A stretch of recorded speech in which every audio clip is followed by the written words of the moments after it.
Once upon a time, a person went to Gautam Buddha seeking advice on how to control his emotions.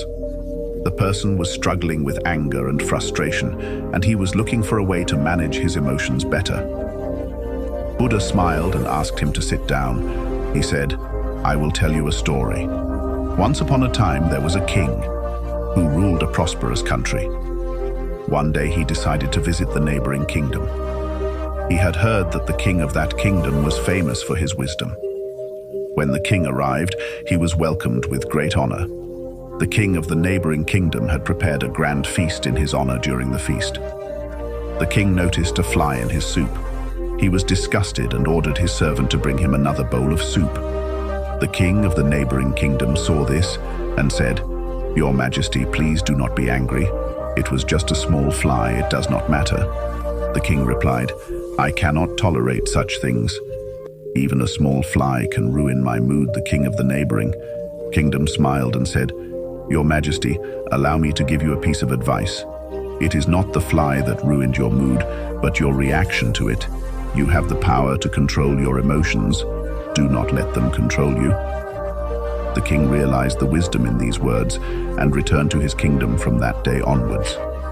He started practicing the art of not reacting to situations that would previously trigger his emotions. He found that he was able to maintain his composure in challenging situations and was able to make better decisions. The power of not reacting is an important lesson for all of us. We often react to situations without thinking, and this can lead to negative consequences. Reacting to situations with anger and frustration can damage our relationships with others and hinder our ability to make clear-headed decisions.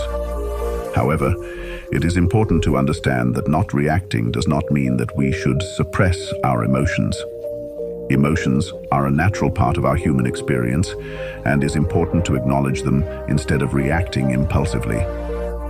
We should take the time to process our emotions and thoughtfully spawn them. In another part of the world, there lived a young man named Michael. Michael was a very emotional person, and he often reacted impulsively to situations that upset him. He would get angry and say hurtful things, which would lead to arguments and hurt feelings. One day, Michael decided to take control of his emotions. He knew that his impulsive reactions were causing more harm than good, and he wanted to change. He started practicing mindfulness and meditation, which helped him become more aware of his thoughts and emotions. He also started practicing the art of not reacting. Whenever he found himself in a situation that would normally trigger his emotions, he would take a step back and take a few deep breaths. He would then assess the situation calmly and respond thoughtfully at first.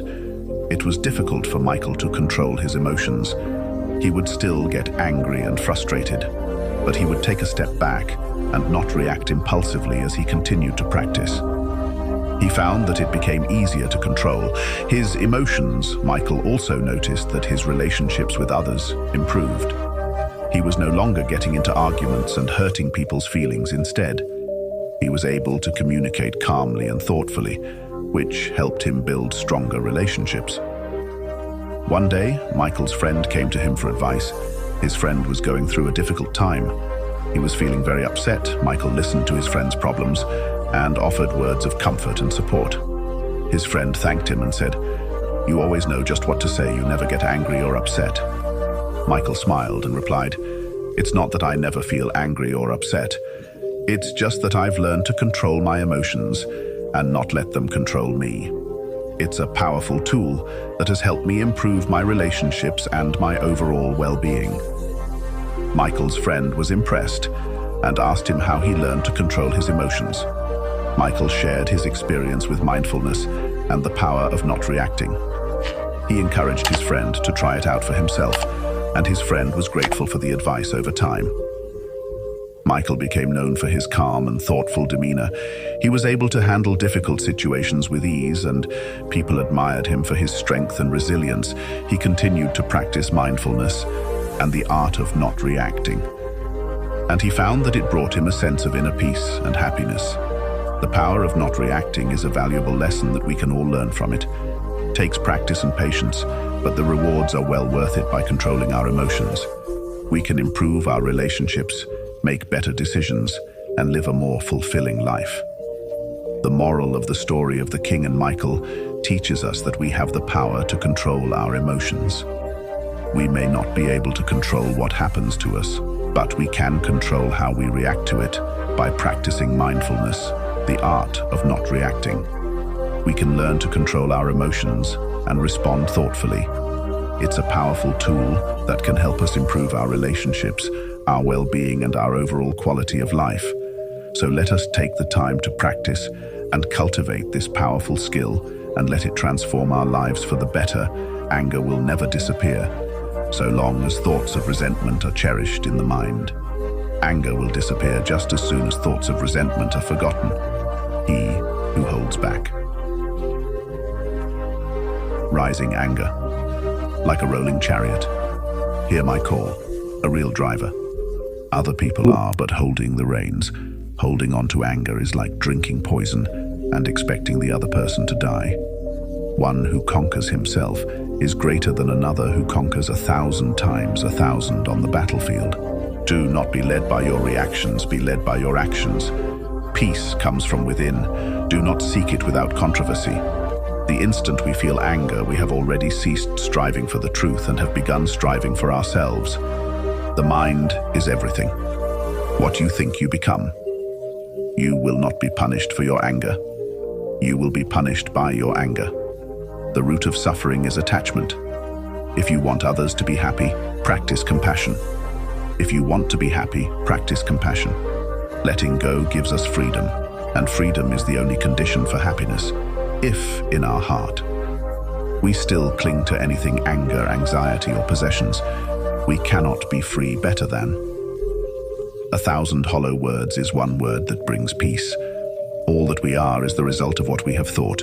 Respond, don't react. Respond with reason, not emotion. In the end, only 3 things matter.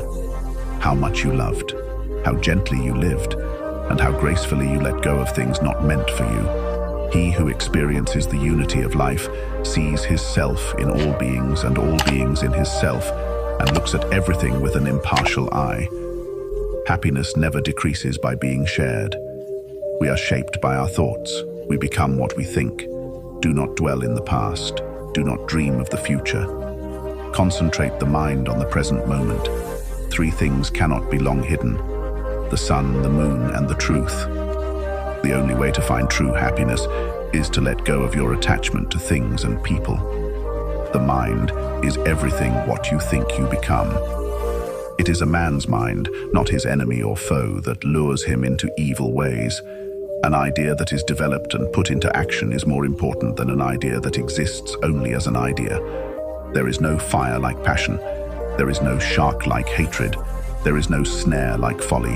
There is no torrent like greed. What we think we become, all that we are arises with our thoughts. With our thoughts we make the world. If you want to fly, you have to give up what weighs you down. If you want to change the world, change yourself. First, happiness is not something ready-made. It comes from your actions. The trouble is, you think you have time. The mind is like water.